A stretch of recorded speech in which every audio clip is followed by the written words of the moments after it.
प्रकरण 10। अपने गुरु श्री युक्तेश्वर जी से मेरी भेंट। ईश्वर में श्रद्धा कोई भी चमत्कार कर सकती है, केवल एक को छोड़कर। अध्ययन के बिना परीक्षा में उत्तीर्ण होना। झुंझलाकर मैंने वह प्रेरणाप्रद पुस्तक बंद कर दी जिसे मैंने खाली समय में एक दिन उठा लिया था। लेखक का यह अपवाद कथन उसकी ईश्वर में श्रद्धा का पूर्ण अभाव दर्शाता है। मैंने सोचा, बेचारा, रात रात भर पढ़ाई करने में उसे अत्यधिक विश्वास है। मैंने पिताजी को वचन दे रखा था कि मैं अपनी हाई स्कूल की पढ़ाई पूर्ण करूंगा। मैं परिश्रमी विद्यार्थी होने का दावा नहीं कर सकता। महीने पर महीने बीतते गए थे, पर मैं क्लासरूम में कम और कोलकाता के स्नान घाटों के आसपास सुनसान जगहों पर अधिक होता था। उन घाटों के पास स्थित शमशान, जो रात में और भी अधिक भयावह बन जाते हैं, योगी को अत्यंत आकर्षित करते हैं। जिसे अमर तत्व की खोज करनी हो, उसे कतिपय अलंकृत नरकपालों को देखकर विचलित नहीं होना चाहिए। विभिन्न प्रकार की अस्थियों से व्याप्त उस विषादालय में मानवीय अपूर्णता उजागर होती है। इस प्रकार मेरा रात्रि जागरण विद्यार्थियों के रात्रि जागरण से भिन्न प्रकार का था। हिंदू हाई स्कूल की वार्षिक परीक्षा का सप्ताह तेजी से निकट आ रहा था। परीक्षा का यह समय भी भूत प्रेतों से युक्त उन शमशानों की तरह ही एक सुपरिचित दहशत मन में उत्पन्न करता है। फिर भी मेरा मन शांत था। भूत पिशाचों के क्षेत्र में जाकर मैं एक ऐसे ज्ञान को खोद कर निकाल रहा था जो स्कूली कक्षाओं में कभी नहीं मिल सकता। परंतु मेरे पास स्वामी प्रणवानंद जी का कौशल नहीं था, जो एक ही समय में दो स्थानों पर आसानी से उपस्थित हो सकते थे। मेरा तर्क यह था कि प्रभु मेरी दुविधा को समझकर मुझे उससे उबार लेंगे। विपत्तियों से तत्क्षण उबारने के ईश्वर के हजारों स्पष्टीकरणातीत कारनामों से भक्त के मन में ऐसी तर्क शून्यता आ जाती है। अरे मुकुंद, आजकल तो तुम्हारे दर्शन ही नहीं होते।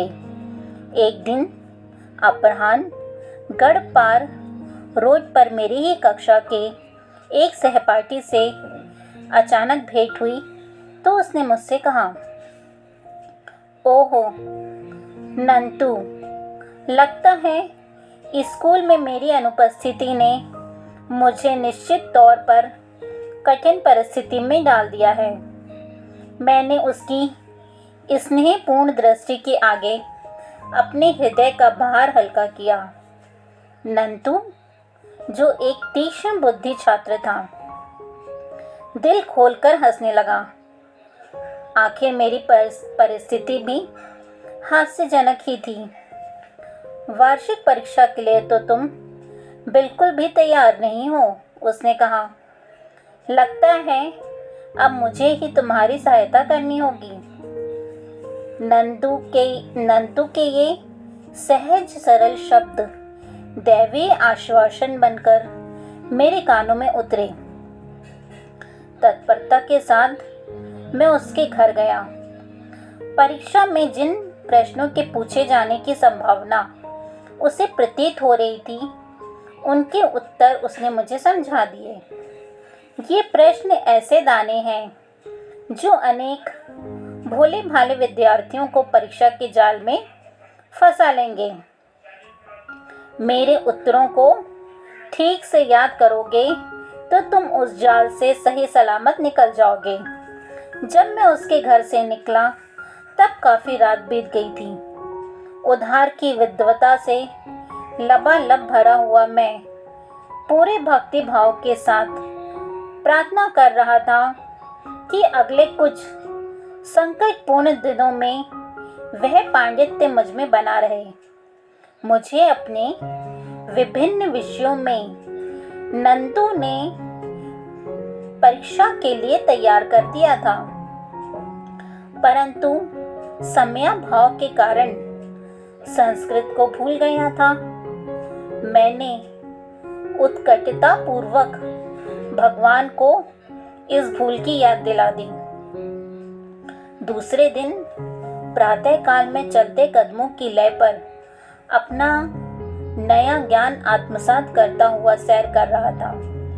रास्ते के छोर पर पहुंचकर कोने पर स्थित वाली भूखंड की घास पात में से मैं चल पड़ा कि अचानक मेरी दृष्टि कुछ छपे हुए बिखरे पड़े कागजों पर पड़ी। मैंने झपटकर कागज उठा लिए। मेरा झपटना सार्थक भी हुआ। मेरे हाथ में संस्कृत के श्लोक थे। उनका अर्थ लगाने के अपने उगमगाते प्रयासों में सहायता के लिए मैंने एक पंडित को पकड़ा। उनकी मधुर वाणी ने वातावरण को उस प्राचीन भाषा के निनादी मधुर सौंदर्य से भर दिया। इन असामान्य श्लोकों को सीखकर संस्कृत की तुम्हारी परीक्षा में कोई सहायता नहीं हो सकती।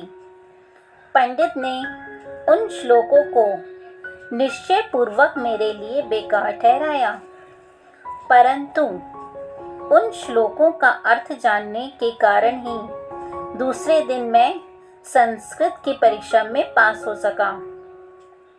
नंतू ने अपनी दूरदृष्टि से जो सहायता मुझे दी थी, उसके कारण मुझे अपने अन्य सभी विषयों में भी उत्तीर्णांक मिल गए। पिताजी खुश हुए कि मैंने हाई स्कूल की पढ़ाई पूरी करने का अपना वचन निभाया था। मेरी कृतज्ञता ईश्वर के चरणों में समर्पित हुई। मैं जानता था कि केवल उनकी प्रेरणा के कारण ही मैं नंतू के घर पहुंचा था और कूड़े से भरे भूखंड के अप्रचलित मार्ग से भी उन्हीं की प्रेरणा से गया था। उन्होंने अपनी लीला करते हुए मुझे उबारने की अपनी यथा समय योजना की दोहरी अभिव्यक्ति प्रदर्शित की थी। निरर्थक मानकर रख दी हुई उस पुस्तक पर मेरी दृष्टि पड़ी, जिसके लेखक ने परीक्षा भवन में ईश्वर की महत्ता को अपर्याप्त माना था। मेरे मन में उठे इस विचार पर मैं अपनी हंसी को रोक नहीं पाया। यदि मैं इस लेखक को बता दूं कि मृत देहों के अवशेषों के बीच बैठकर ईश्वर का ध्यान करना हाई स्कूल परीक्षा पास करने का सहज उपाय है, तो उसकी उलझनें और अधिक बढ़ जाएंगी। नई प्रतिष्ठा से गौरवान्वित होकर अब मैं खुले रूप से घर छोड़ने की योजना बनाने लगा।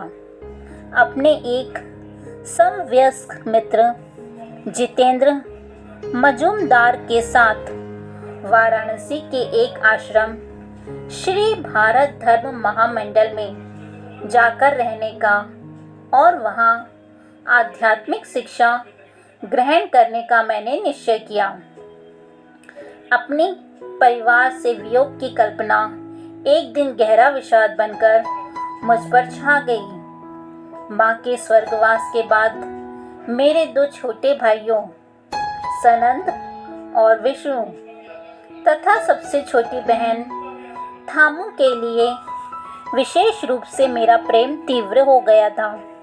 मैं शीघ्रतापूर्वक अपने एकांत स्थान उस छोटी सी अटारी में जा पहुंचा, जो मेरी आकुल साधना के अनेकानेक प्रसंगों की साक्षी थी।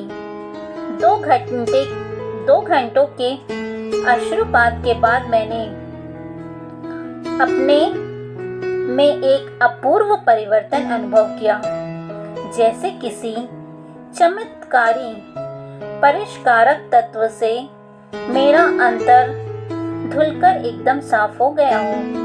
सारी आसक्ति हवा हो गई। मित्रों के मित्र ईश्वर की खोज करने का मेरा निश्चय और भी दृढ़ हो गया।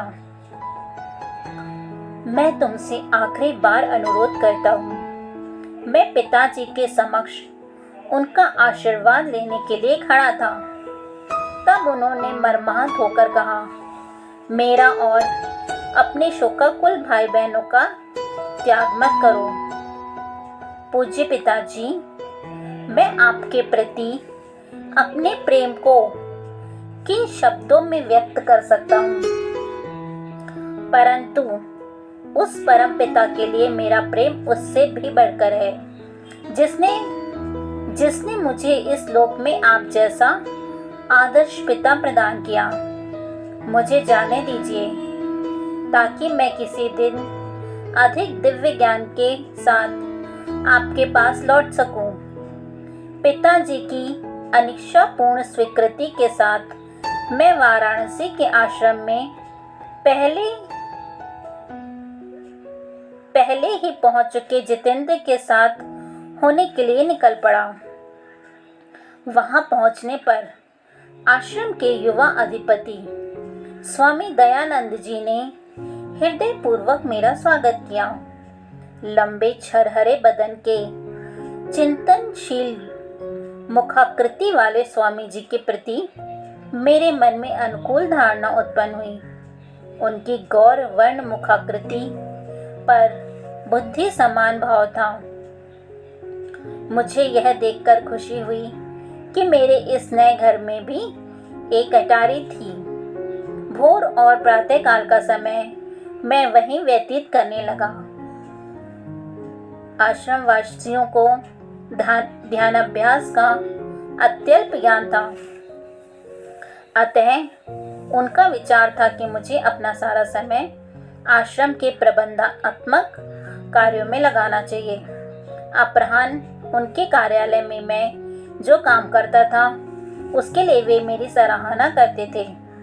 ईश्वर को इतनी जल्दी पकड़ने का प्रयास मत करो। एक दिन भोर में अटारी की ओर मैं जा रहा था, तब एक आश्रमवासी ने मेरा उपहास किया। मैं दयानंद जी के पास गया, जो गंगा का दृश्य प्रस्तुत करने वाले अपने छोटे से कक्ष में व्यस्त थे। स्वामी जी, मेरी समझ में नहीं आ रहा है कि यहाँ मुझसे क्या अपेक्षा की जाती है। मुझे ईश्वर की प्रत्यक्ष अनुभूति की जिज्ञासा है। ईश्वर के अतिरिक्त मैं किसी और चीज से संतुष्ट नहीं हो सकता, न अच्छे कार्यों के साथ जुड़ने से, न उनके सिद्धांत से, न उन्हें करने से। गेरुआ वस्त्रधारी स्वामी जी ने स्नेहपूर्वक मेरा कंधा थपथपाया। निकट ही खड़े कुछ शिष्यों को नकली फटकार का ढोंग रचाते हुए उन्होंने डांटा, मुकुंद को परेशान मत करो, हमारे तौर तरीके वह सीख लेगा। मैंने शिष्टता पूर्वक अपना संदेह भीतर ही दबा लिया। शिष्यगण कक्ष से बाहर चले गए। डांट का उन पर कोई प्रभाव दृष्टिगोचर नहीं हो रहा था। दयानंद जी को अब मुझसे कुछ कहना था। मुकुंद, मैं देख रहा हूँ तुम्हारे पिताजी तुम्हें नियमित रूप से पैसा भेजते हैं। वह पैसा उन्हें लौटा दो। यहाँ तुम्हें किसी पैसे की आवश्यकता नहीं। यहाँ तुम्हारे नियम पालन में दूसरी बात भोजन से संबंधित है। कितने ही भूखे क्यों ना हो, उसके विषय में कभी किसी से मत कहो। मेरी आंखों में शुद्धार्थता प्रकट हो रही थी या नहीं मैं नहीं जानता, लेकिन इतना अवश्य जानता था कि मुझे भूख लगी हुई थी। आश्रम में दिन के प्रथम भोजन का नियत समय 12 बजे का था। अपने घर में प्रातः 9 बजे ही भरपेट नाश्ता करने का मैं आदी था। 3 घंटों का यह अंतर मुझे दिन पर दिन अधिकाधिक लंबा प्रतीत होने लगा।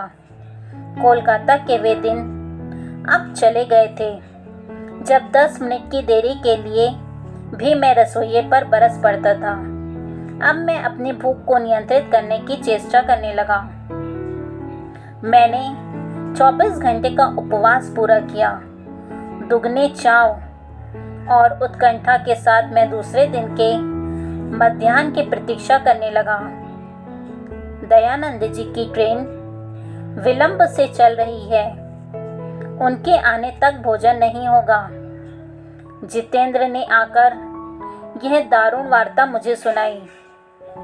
2 सप्ताहों तक बाहर रहे स्वामी जी के स्वागत सम्मान में अनेक स्वादिष्ट भोजन बनाकर तैयार रखे हुए थे।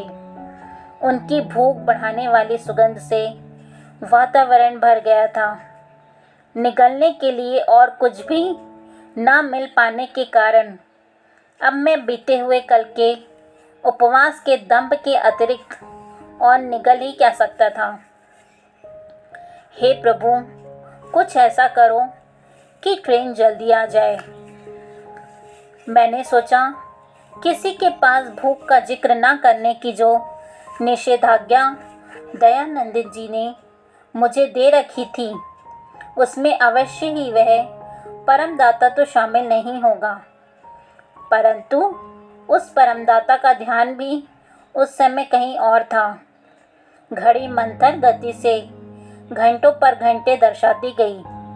जब हमारे प्रमुख महाराज ने मुख्य द्वार से प्रवेश किया तब अंधेरा छा रहा था। मैंने आनंद तिरेक के साथ उनका अभिवादन किया। दयानंद जी अब स्नान करेंगे, तत्पश्चात ध्यान करेंगे, तब जाकर भोजन परोसा जाएगा। जितेंद्र किसी अपशकुन सूचक पक्षी की तरह फिर मेरे पास आ गया। मैं लगभग गिरने जैसा हो गया। निराहार रहना मेरे युवा उदर के लिए नया अनुभव था। पेट में दौड़ने वाले चूहे अब उसे कुतरने लग गए थे और पेट पूरी शक्ति से विद्रोह कर रहा था। दुर्भिक्ष पीड़ितों के जो चित्र मैंने देखे थे वे प्रेत आत्माओं की तरह मेरे सामने से गुजरने लगे। दुर्भिक्ष से वाराणसी में अगली मृत्यु अब किसी भी क्षण इसी आश्रम में होने वाली है, मैं सोच रहा था। संभावित मृत्यु 9 बजे टल गई। खाने का बुलावा जैसे साक्षात स्वर्गीय भोज का निमंत्रण बनकर आया। उस रात का भोजन मेरी स्मृति में जीवन के सबसे सार्थक अवसरों में से एक बनकर स्पष्ट रूप से बैठ गया है। भोजन में प्रगाढ़ तल्लीनता भी मुझे यह देखने से नहीं रोक पाई कि दयानंद जी का मन खाने में नहीं था। वे स्पष्टतया मेरी स्थूल सुखानुभूतियों से ऊपर थे। स्वामी जी, क्या आपको भूख नहीं लगी थी? पेट फटने तक खाकर तृप्ति का सुख अनुभव करता हुआ मैं उनके काम करने के कमरे में उनके साथ अकेला था। हाँ, भूख तो अवश्य लगी थी, उन्होंने कहा। पिछले 4 दिनों से मैंने कुछ भी खाया पिया नहीं था। मैं ट्रेन में कभी कुछ नहीं खाता। क्योंकि वहाँ का वातावरण संसारी लोगों के विविध प्रकार के स्पंदनों से भरा रहता है। मेरे संप्रदाय के सन्यासियों के लिए निर्धारित सारे शास्त्रीय नियमों का मैं कड़ाई से पालन करता हूँ। धन्यवाद। इसके आगे का नेक्स्ट पार्ट में